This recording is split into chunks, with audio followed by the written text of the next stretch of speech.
स्वागत है मेरी एक नए ब्लॉग में। यार आज बहुत प्रॉब्लम हो गई है। आज मैं बताऊं, कल रात से ही लाइट नहीं आ रही थी। लाइट ना होने की वजह से सबसे ज़्यादा प्रॉब्लम मुझे है, क्योंकि मेरे पे लाइट का सबसे ज़्यादा ही काम है। देखो कितने सारे फ्रिज चल रहे हैं, एक दो और एक तीन और एक चार और एक पाँच और ये छः, ये डीप फ्रिज है।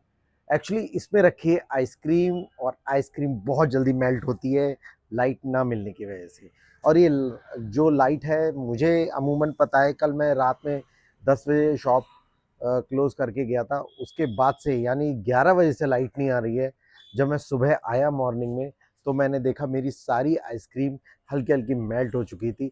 और अभी जो लाइट आई है, वो आई है थोड़ी देर पहले, यानी कि 4 बजे करीब। तो भाई साहब बहुत हालत ख़राब हो चुकी। मैं आपको क्या बताऊँ, मेरी सारी की सारी आइसक्रीम मेल्ट हो चुकी है।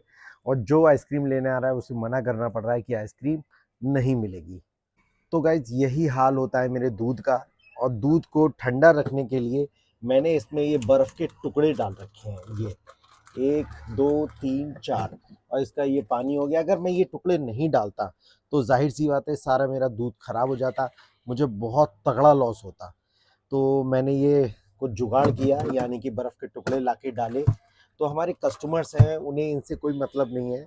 उन्हें तो दूध अच्छा चाहिए, फटना नहीं चाहिए। अगर मैं ये चीज़ नहीं करता तो दूध फट जाता। अब देखो दोस्तों, मैं आइसक्रीम दिखाता हूँ। तो आइसक्रीम ये है, ये जो कुल्फ़ी है ये मेल्ट है। अगर इसे दबाओ तो ये पिचक जाती है। तो ये थोड़ी बहुत ठीक हो चुकी है। इसके साथ छेड़खानी मैंने बिल्कुल नहीं करी है। अगर ऐसा कुछ करता तो ये इसका शेप बिगड़ जाता। तो ये कुछ ठीक होने लगी है। तो मैंने इसको बिल्कुल नहीं छुआ, तो ये लगभग ठीक हो गई है। अब अगर मैं यहाँ पे ही बात करूँ इसकी, तो इसमें आप देखोगे तो ये जो ब्रिक्स हैं, ये इतनी सारी ब्रिक्स हैं, ये देखो ये बिल्कुल दब रही है। ये बिल्कुल मेल्ट हो चुकी है। बस थोड़ी देर अगर और लाइट नहीं आती 1-2 घंटे, तो ये बिल्कुल ही बहने लगती है। ये सब देखो, ये टाइट नहीं है, ये सब लुप लुप लुप लुप कर रही है। तो ये देखो ये डार्क चॉकलेट है, ये बिल्कुल ठीक नहीं है। ये सारी आइसक्रीम है, ये देखो ये सब मेल्ट हो चुकी हैं। ये मैं आपको दिखाऊं सब, तो ये भी सब ऐसी हो चुकी हैं। इसे छुओ मत, अगर छुआ तो शेप बिगड़ जाएगा।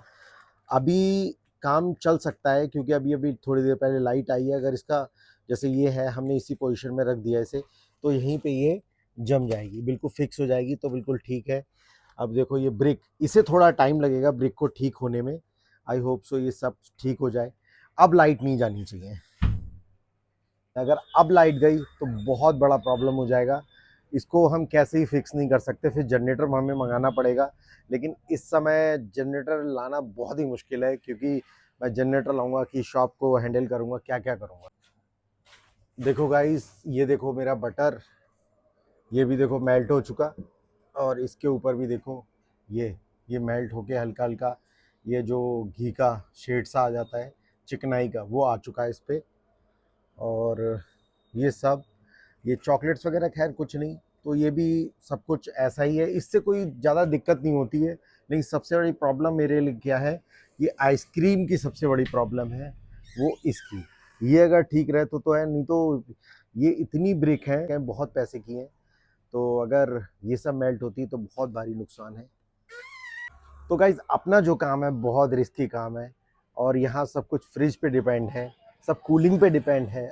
लाइट की अगर प्रॉब्लम होती है तो हमारे हाथ पैर फूलने लगते हैं कि अब होगा क्या।